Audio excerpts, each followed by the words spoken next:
Welcome everyone to another episode of Pensive Politics with Mr. Watson. I am most certainly your host, as always, eternally and forever, Christian Watson. It is so awesome to be with you today on this Friday. You guys are at the end of the week. Congratulations. Sometimes it is a very arduous and long struggle, a very long day, a very tiresome period of time from Monday to Thursday. But once you get to Friday, it feels, at least in my personal experience, I cannot speak in universalities, but it feels to me as if you can just breathe and let it be known that you have accomplished something. Let it be known that you have made it through your productive week, which I hope is a productive week. So, we've got a few topics to talk about today. I'm going to keep it a little bit lighter today, because again, it's Friday, and for my Friday episodes, I like to be a little bit more, not whimsical, but I don't want to bring a lot of heavy, sort of drawn-out stuff towards you. Because I understand that on Friday, well, a lot of people are trying to relax, they're trying to enjoy themselves, and I want to give you a show that allows you to enjoy yourself, but enjoy yourself while still engaging your mind. That is what's important. It is very important not to slip into complacency, even when you are vacationing. Your mind is like a muscle. You can leave a muscle alone for a day or two, but it has to keep going. It has to keep being flexed for it to grow and have the nutrients that it needs to continue to grow. But we're talking about, this is very interesting, we're talking about this notion that billionaires' wealth growing during the pandemic is a bad thing. It is a negative thing. It has somehow hurt people. This notion, and there was a big story out today, that U.S. billionaires' wealth grew by about $845 billion. This is a story out at Business Insider. And this is being extrapolated to mean, oh, well, during the pandemic, lots of people lost their jobs, there was economic calamity, but these people got richer, therefore they're exploiting people, which is absolute nonsense, and I'm going to explain why it's nonsense. And you actually should be happy their wealth grew, because their wealth grew by helping you. Just in short. That's that. We'll also be discussing, and I didn't really want to talk about this, we'll be discussing this entire anti-mask movement, because there was an anti-mask sort of march through Florida, and now the internet's going crazy and comparing people who don't want to be forced to wear a face covering to wanting to kill people. In fact, I just made a YouTube video about not wanting to be forced to wear a face covering, and that makes me anti-mask, makes me anti-life, all kind of things, all kind of sort of pretentious language used to browbeat people into accepting a set of presuppositions that absolutely make no sense, especially when paired with scrutiny. So we're going to talk about those two things, and we're also going to talk about the election. A lot of folks, there's a lot of alarmism going on about this election. A lot of alarmism on both sides. Folks are saying that the ballots won't get there in time, or the ballots won't be counted enough, or it'll be months before we actually get a result. All of this stuff is taking away from the important part of this season. Because this is not a season to panic. This is a season to understand, to gain sort of knowledge about what's going on and what is going on in the country and how presidential politics relates to that. So we'll be talking about all of that and more today on this episode of the Pensive Politics podcast here with Christian Watson. All right, guys. So, Business Insider came out today and said $845 billion was the dreaded figure by which the wealth of the country's top billionaires, Bezos, Musk, Gates, increased during the pandemic. Now, a lot of folks have already came out and they've said, oh dear, these people have gotten richer while everyone's suffering. And so, when you phrase this occurrence in those terms, it certainly seems like these billionaires have prospered on the backs of the suffering of Americans, of some sort of sadistic quality here. That's what people who are proponents of this idea would have you believe. But what they don't necessarily get to are the reasons why their wealth increased. So, billionaires do not exist in a vacuum, my friends. They don't exist in a vacuum. Billionaires, or any wealth creator, they exist primarily to create value for you. How do you think they're billionaires? Their money just didn't pop out of thin air. Their money was actually derived from a source. It was derived for practice. In a capitalistic society, or I would say pseudo-capitalistic, America is not truly capitalist. We are perhaps the closest to capitalism that we have on Earth, but we are not truly free market. I wish we were. I wish we would get rid of all the regulations and let's let people trade and create services and exchange amongst themselves without the government nannying us into arbitrary qualifications of fairness and all this other stuff that absolutely has nothing to do with the micro interactions that make up the capitalist system as we understand it in theory. But still, in a near capitalist system, what you have is you have people creating value and other people giving folks money, a reward, or some other kind of benefit for creating value. When you have that symbiotic relationship going on, you understand that wealth and the influence of that wealth is not necessarily lopsided. It's not concentrated on one side of the line. Wealth is nothing more than the quantity, get this, of you in a capital society, of an individual having pleased someone else by providing value to their life. Wealth is the manifestation of value providence. That is all wealth is, my friends. It is the manifestation of value providence. Well, I hear the retorts already. Well, what if you inherited wealth? Okay, well, that wealth that you inherited was probably the manifestation of value providence too.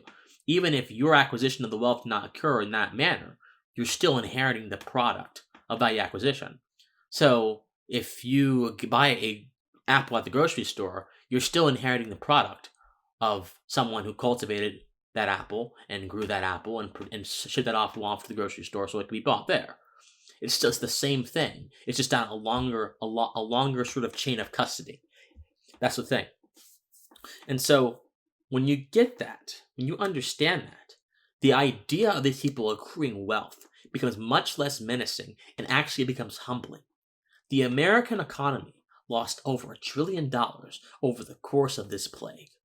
It just wrecked everything. Well, the plague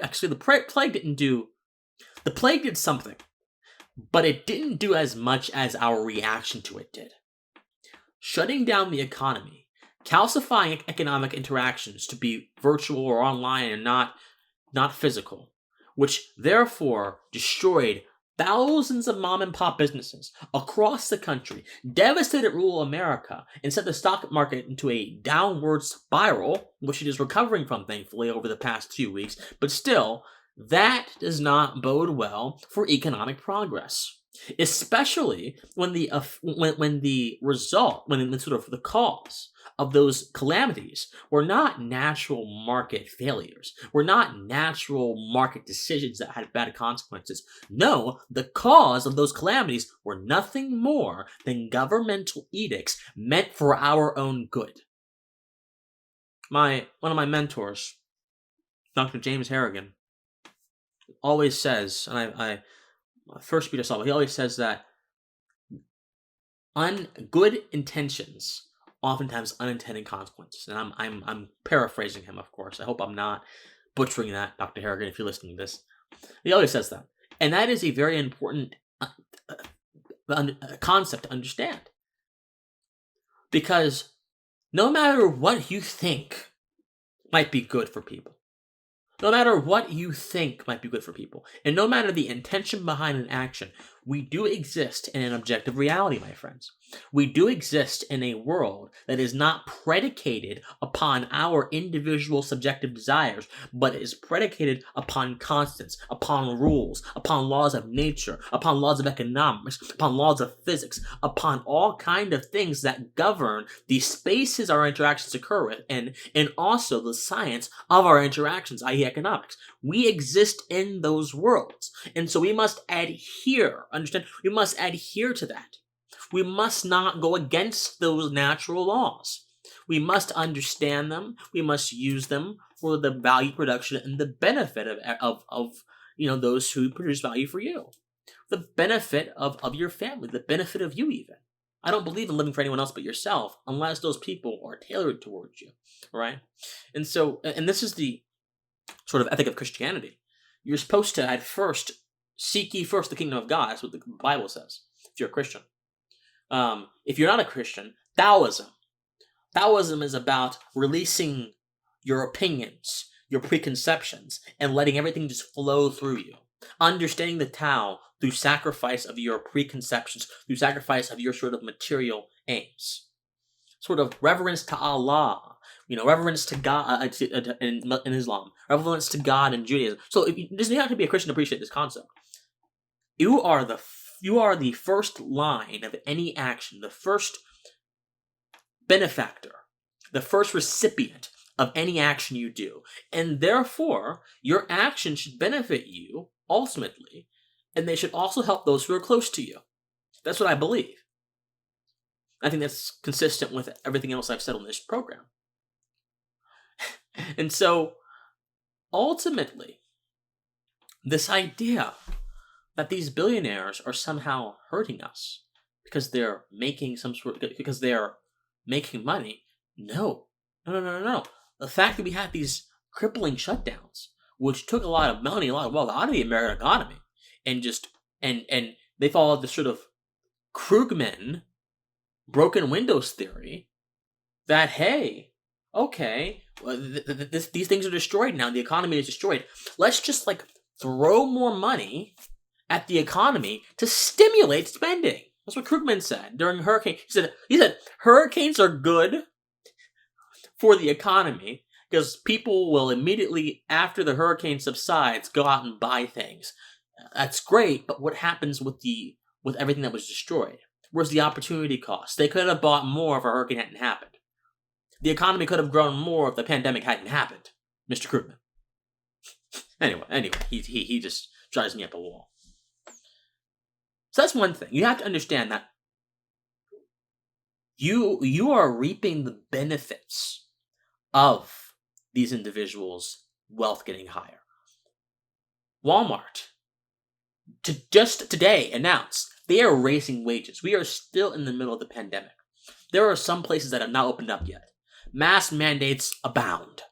We are not out of the woods yet, according to the state, the government. Although I think they let us into the woods in the first place. If you ask me, they let us straight into the woods in the first place. If you ask me, if you want my personal opinion, they let us straight into the woods, into the wolves. I mean, if we had responded to this pandemic with a prudent and sound mind, a lot of the ills that we're facing right now would not be so catastrophic. But anyway, we're not out of the woods yet.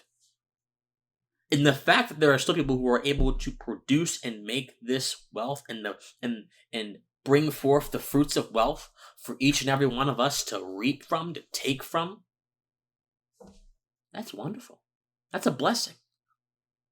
That is allowing millions of families to eat, to subsist upon those resources that they are bequeathed by those people who are so wealthy, that are so evil, that many people think they're so evil. So be happy that these billionaires are getting richer. That's number one. Or I guess that's number two as well. Be happy that there are people that are doing well. Also, there's an envy issue. I'm just going to say it straight. There's an envy issue in this country. And everywhere, really. Folks say that envy is part of human nature. I disagree. Human nature's base instinct is to survive. But we, especially here in America, have transcended that base human instinct of mere survival. We've gone beyond that. We want to survive, but we also want to thrive. So at the very base of human nature is nothing more than the desire, the want of survival. So you gotta get that. You need to stop trying to justify bad behaviors and toxic mindsets by making a fallacious argument from nature, which simply says it is natural, therefore it is correct, which is logically fallacious. Something can be natural all you want, but it can still be morally wrong.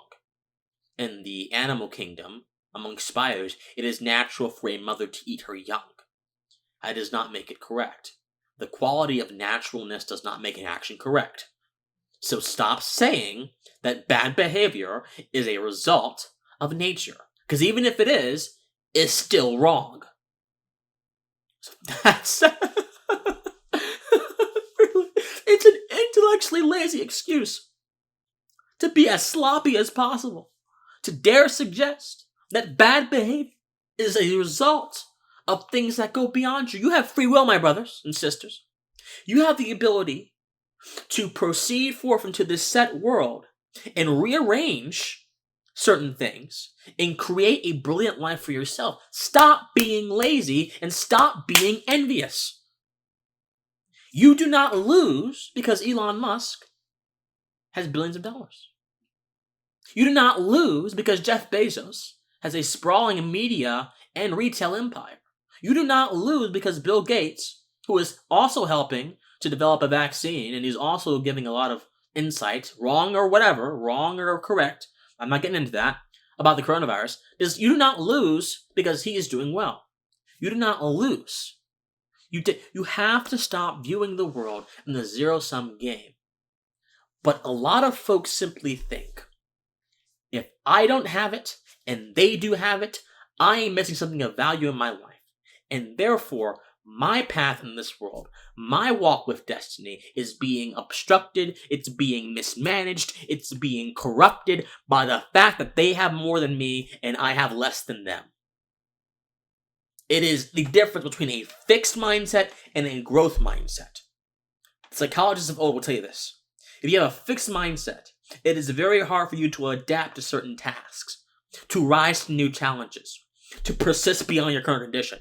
But if you have a growth mindset, not only is it easy, it is both intuitive and enjoyable for you to understand that the world is constantly in flux, that the world is constantly changing, and that your condition as a person in society does not have to remain the same. Your condition as a person in society does not have to remain shackled to the rocks and the barriers of mediocrity. Your condition is predicated upon you, my friends. You have to understand that. You have to believe that. You have to take that and you have to apply it to your life. Because if you do not, you will continue to blame other people for your mistakes and for your shortcomings for the rest of your existence. And that is no way to live. That is no way to live, and it also obscures you from seeing the truth. And the truth is, these billionaires that are so maligned and denigrated are actually helping all of us survive this thing. From a practical standpoint, from a moral standpoint, they are producing value for you, and they're making your life easier. And from a purely detached standpoint, there's nothing wrong with being rich. Provided those funds did not come from thievery or coercion, wealth is not a vice. In fact, all of us have wealth. I think we measure wealth in a very messed up way, in a very botched way these days.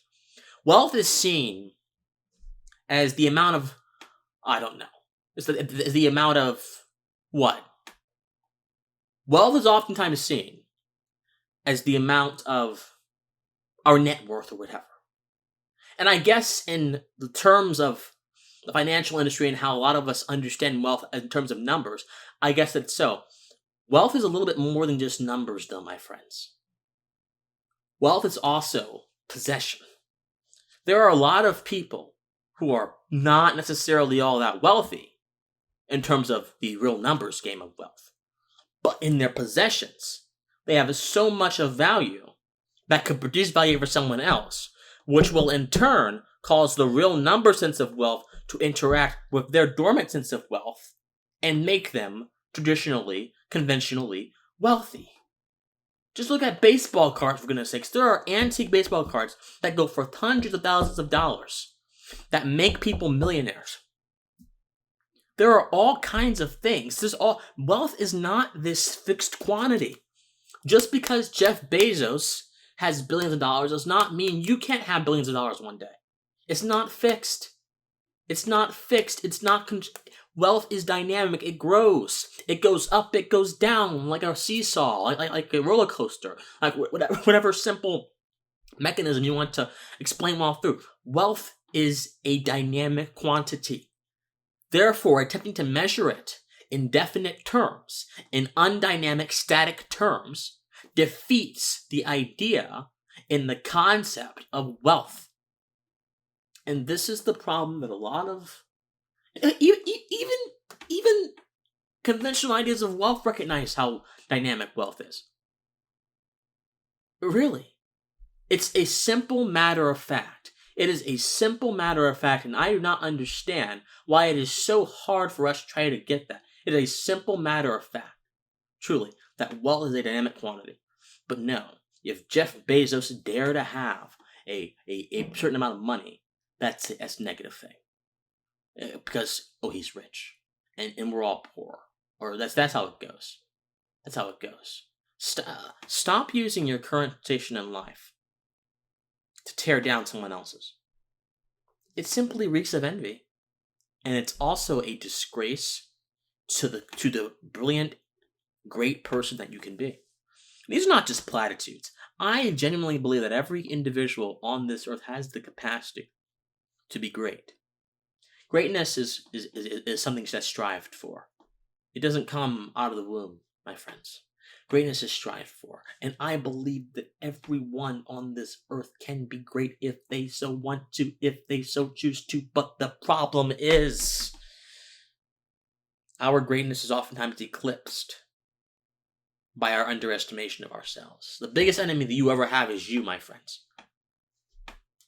Christian, this is a politics podcast. Why are you giving me self-help advice? Because guess what? A lot of politics is the outgrowth of low self-esteem. A lot of politics is the outgrowth of low self-esteem. That's what it is. And I'll be honest, I myself have struggled with self-esteem issues. Absolutely. And that's okay. The point is, you have to be willing to confront that. You have to be willing to talk about that. And you have to confine those low self-esteem issues away from interacting with your broader life. That's my point. And so the reason I'm doing an entire segment on this is because it's a tired line. 10% control 90% of the wealth in the country. It's a tired line that is based on misunderstood ideas of what wealth is, that is based on envy, that is based on a lot of things that we don't really have any business needing. It doesn't help us, it doesn't help you become your higher self. It simply regresses your ability. It retrogrades your ability to think about these things in a dynamic way. This is not the mind of Magellan, of Marco Polo, of Gutenberg, of Salvonaro, one of the Protestant revolutionaries, of Zwingli, another Protestant revolutionary over in Switzerland, of Winston Churchill, of Margaret Thatcher. This is not the mind of them. This is the mind of an envious person, an envious being. And you owe yourself better than to be envious. All right, coming up on time for the first segment to end. Thank you guys so much for listening, guys. Again, subscribe on Apple Podcasts, Spotify, YouTube, Christian Watson, Pensive Politics for the other three. My Twitter, Instagram, Facebook, all at Official C. Watson. All right, guys, I'm going to see you a little bit soon. Thank you so much for listening to Pensive Politics on the Fed by Ravens radio network. Be back.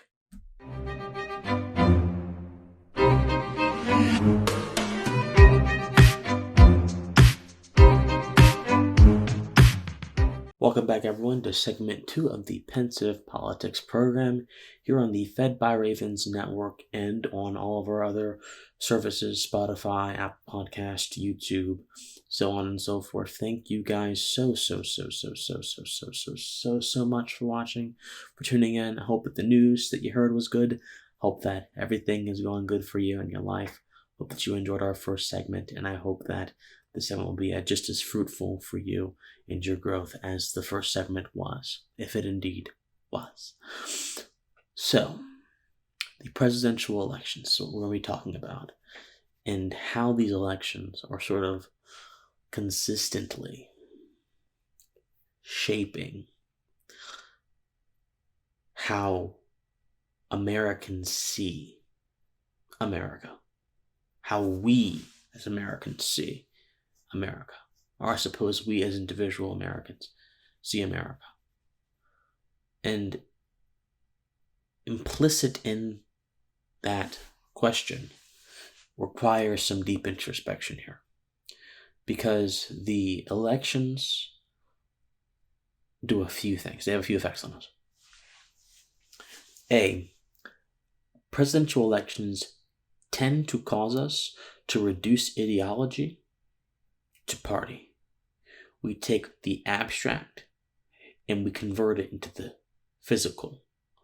And then we use the physical as the sole definition of the abstract.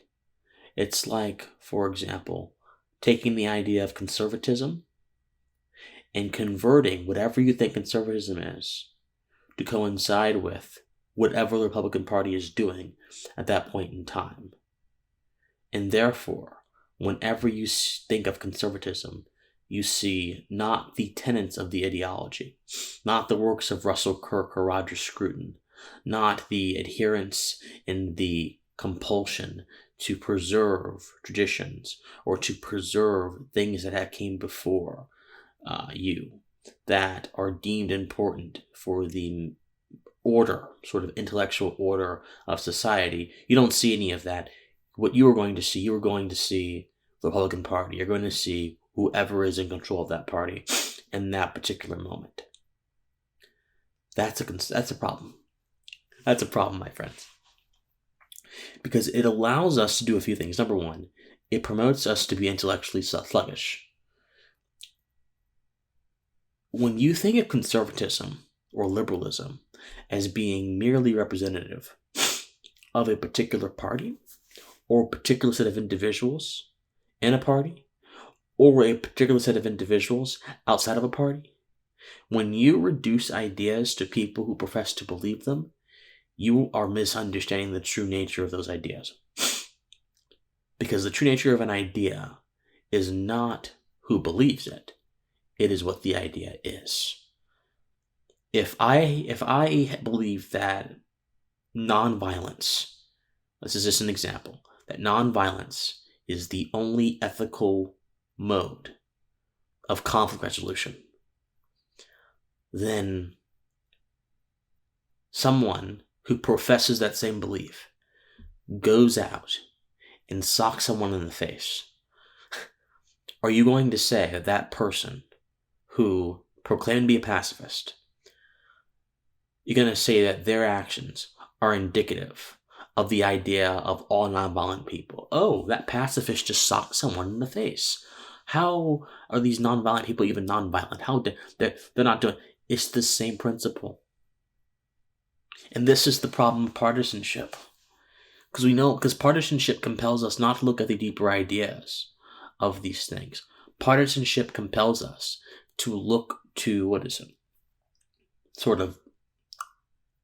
a particular phenomenon I'm talking about here. Partisanship compels us to look to what is both prodigious, plentiful, and also expeditious to whatever political means, whatever political aims we have at that particular time.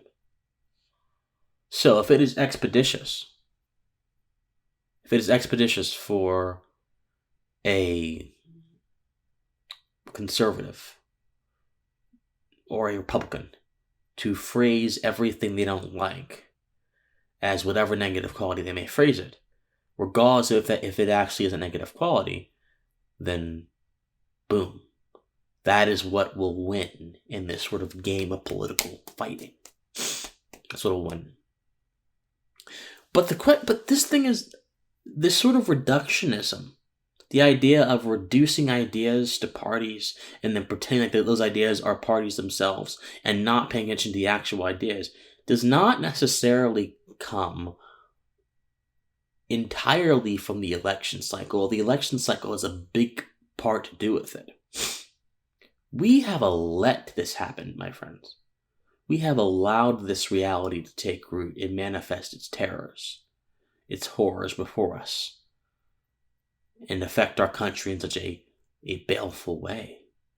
We have allowed these things to happen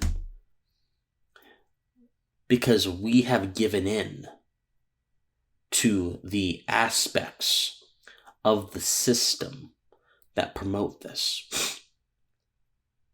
So when I say there is a system and there are people who interact with the system, that implies that both are separate, and therefore they need not rely and require each other to exist. That's what that implies. That's what that implies. But if you take the modern political worldview, that the system is the only way individuals can achieve anything in the world, anything substantial in the world, that has to do with a major issue that may be of great ethical or moral importance to them, whether for them it's being right to life, or anti-death penalty, or conservatism, environmentalism, or pro-gun, or whatever the cause may be. Whatever the cause may be. It sort of encapsulates that thing. It encapsulates what the individual is desiring at that point in time. And it conflates that desire with an entire system. Right? Because these ideas have inherently become political. Before a certain period in American history, my friends, the idea that you could own a gun to defend yourself, to defend your homestead, defend your family, not only was it not a controversial issue, it was a well-maintained, accepted, almost self-evident right that Americans were not only allowed to practice, they were expected to practice them for a very long time. But then, of course, the definition of governments, of roles and abilities expanded. And when the definitions of a government's roles and abilities expand, what happens? Things that were once held sacrosanct are defiled. The sacred right to defend yourself, which is directly linked to your right to life, is defiled when people who have political interests against your right to defend yourself, or who think you're not defending yourself properly, are able to use the bludgeon of the government and cleave you into obedience. That is the true issue here. But so what they do is, this mindset pretends that you cannot exercise these things that are important to you, or affect these things that are important to you, again, no matter what it might be, without the assistance of a government. Even though you are not the system and the system is not you, although the system is just people, by the way. It's not this grand factory full of a bunch of cogs being manufactured by some grand master, some grand designer who is using these cogs to institute his will across the globe. No, that's not what when we think of the system, we're thinking, this nefarious building, or these nefarious buildings that control sectors of society. The system is simply people who have gotten a little bit of education, who have managed to seize the levers of power in the government and use those levers of power to direct whatever they're directing in that particular point in time. And a lot of them, the sort of elites, have convinced you, or are trying to convince you, that you cannot change the world, or you cannot affect or impact change without their assistance. And to that incorrect and vile assertion, I say, don't believe it.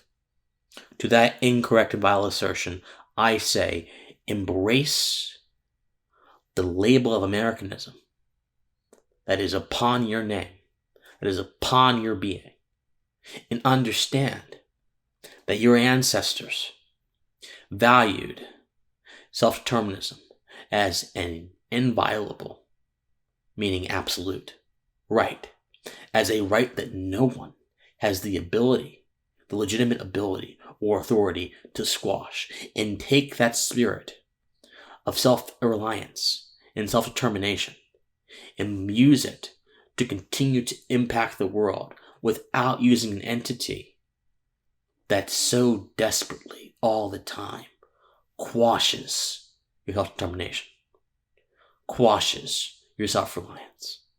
The government has been the biggest killer of innovation, of human progress, of creativity than any other force in the world. It has been the government, because the government always masquerades under the auspices of benevolence. The government always pretends as if it is helping you, or whatever it's doing, even if what it is doing is detrimental to you, is being done because of the greater good. And people who can fool you into thinking they are great and that they are beneficial to you can cause you to do anything. People who can see, it's not the people who come out and say, I'm a scary person, or I am a mean person, or I mean to do harm to you, or they show it through their actions. Those people are not what you need to be concerned about. You need to be concerned about the people who have the audacity to cloak themselves beneath the veneer of charitability and make themselves seem oh so kind, but in all reality they're thieving snakes.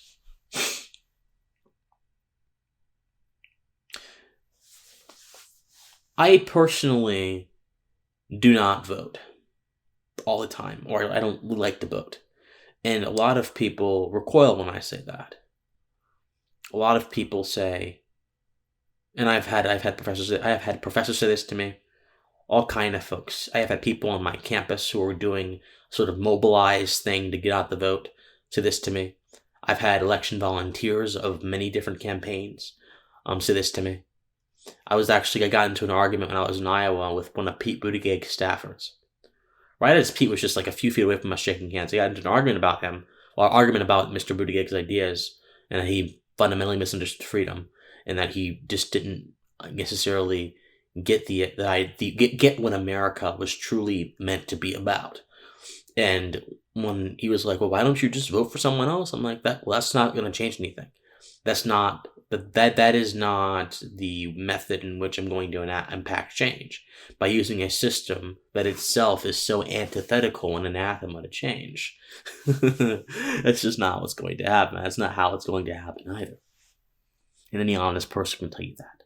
Any honest person can tell you that just as the wheels of justice, as the old adage says, churn slowly, the wheels of change, well, if they don't churn at all because they haven't been oiled in eons.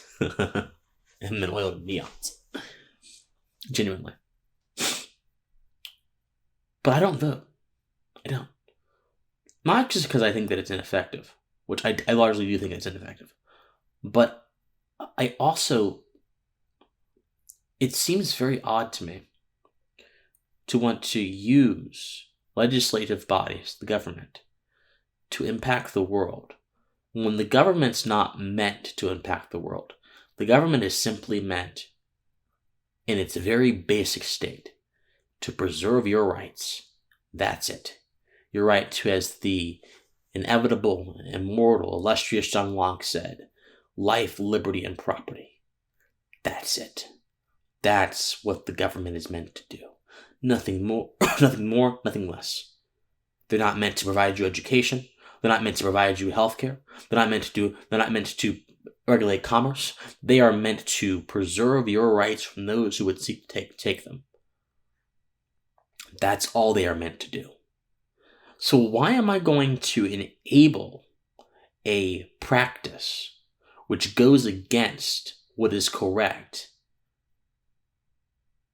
in the attempt to establish what is correct? Why am I going to enable a practice that goes against what is morally correct in an attempt to establish moral correctness that is both paradoxical, oxymoronic, and stupid? And I don't know about you guys, but I am not going to endeavor in stupidity when it comes to my station, my mission on this earth. And I most certainly hope that you don't either.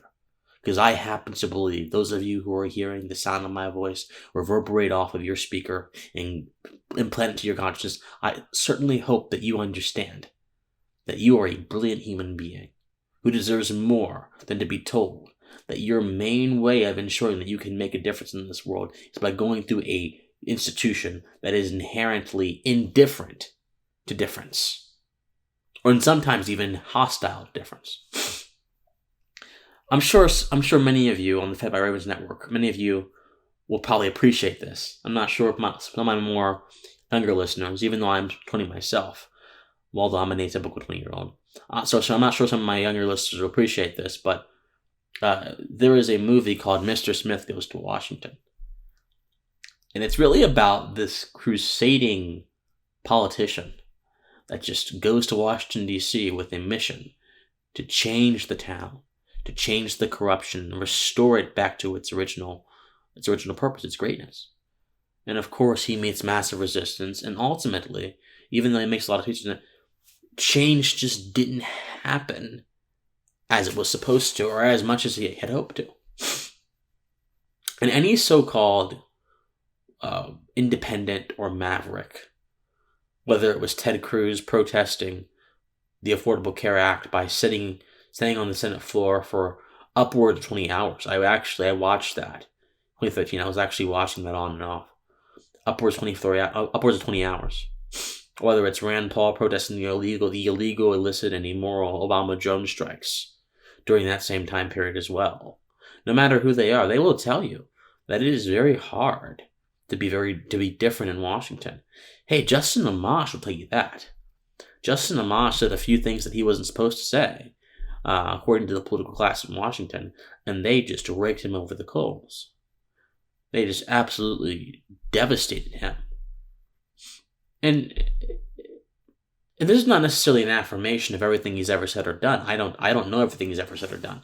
I don't have access to that kind of knowledge, that kind of divine sort of length of knowledge. That's not. If you do, then please let me know, because if you know everything he said or done, he probably know a lot of things that could help me in my life that I've been wondering about for a very long time. So if you know that information, just let me know, please. But you get my point, correct? My point is simply this.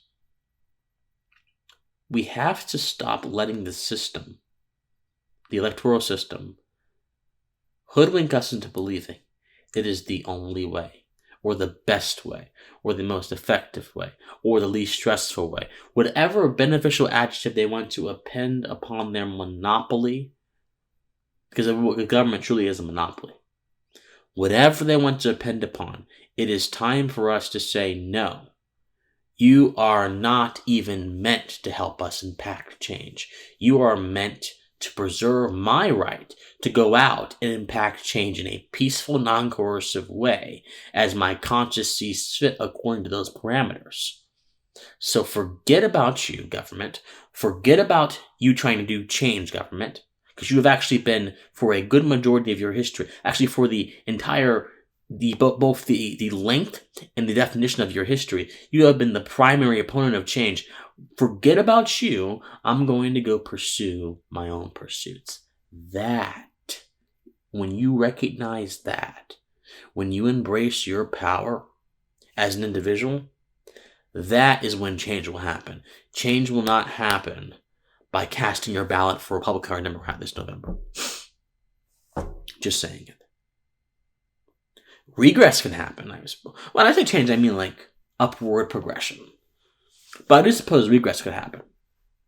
If Joe Biden gets into office, I'll just be honest with you.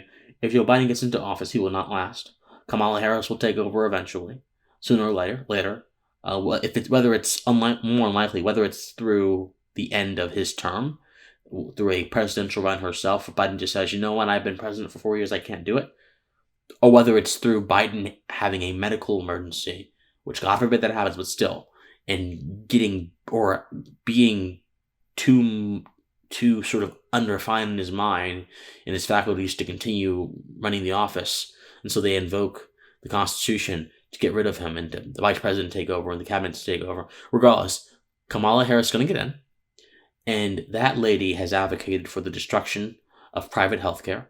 She has advocated for mandatory masks. She has advocated like a mandatory mask mandate. She's advocated for complete and utter reaping of your right to self-defense, gun control. This lady has advocated for literally every anti-individualist, anti sort of life standard that you could think of politically. And so, yes, I guess your vote does matter to a certain extent. In a certain extent. But it doesn't change anything outside of the pre-existing structure. Everything I just mentioned is happening in the pre-existing structure. Gun control has been happening for years, ever since the Brady Bill in the 90s. It's been happening for years. Mask mandates currently exist in our current political structure. It's happening in many jurisdictions across America. Not nationally, but in many jurisdictions it's happening. And in almost a lot of jurisdictions over in Europe, like the UK, they have mask mandates too. Lack of private healthcare, and that's status quo for many places in Europe, in Canada, and even in America in some instances. Although there's a little bit more leeway here, or even though we have a terribly managed government-run healthcare system, there's still private healthcare. But still, my point is, the system will preserve the status quo. If you want to actually make change, go outside of the government, go outside of the voting booth. Don't even go into the voting booth in the first place, and go make change on your own. That's what I'm saying to you people. So the question that we entered this podcast with was, how does the election system, the electoral system, impact our perceptions of the world? Well, very simply. It makes us think there's only one way to change.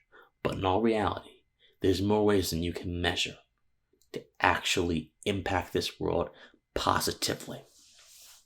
More things than you can imagine, my friends. That is beautiful. That is what should inspire you. That is what should push you forward to greatness. Not the prospect of getting your guy in the White House. Although, again, if Biden wins, that's a terrifying prospect. And I won't be the first person to admit that. That would be just like if Clinton had won back in 2016. That would have been a terrifying prospect. I'll be the first person to admit it. It's terrifying. Absolutely horrendous. So, votes do matter insofar as they keep the status quo from getting worse. But they don't matter insofar as they actually impact the status quo and move the needle forward. Move the needle forward to something different. That is indeed the primary issue that we need to talk about when it comes to voting. When it comes to our election system. All right, guys. We've got about a minute left. I want to thank you so much for watching the Pensive Politics program. Again, subscribe on Apple Podcasts, Spotify, Twitter, all of it. Subscribe on Twitter too. So Apple Podcasts, Spotify, and everything. You just type in Pensive Politics, it'll come up. Twitter, Instagram, Facebook, type in Pensive Politics and type in official C. Watson or Pensive Politics. Either one of them will bring up my my handles at official C. Watson. On YouTube, type in Christian Watson. I'll come up. You'll see my beautiful face there, smiling. Subscribing helps me help you. And if you help me help you, I can keep giving you good content. I can keep doing... my dreams can come true. Alright, guys. Thank you so much for listening to us. As always, my friends, please stay pensive.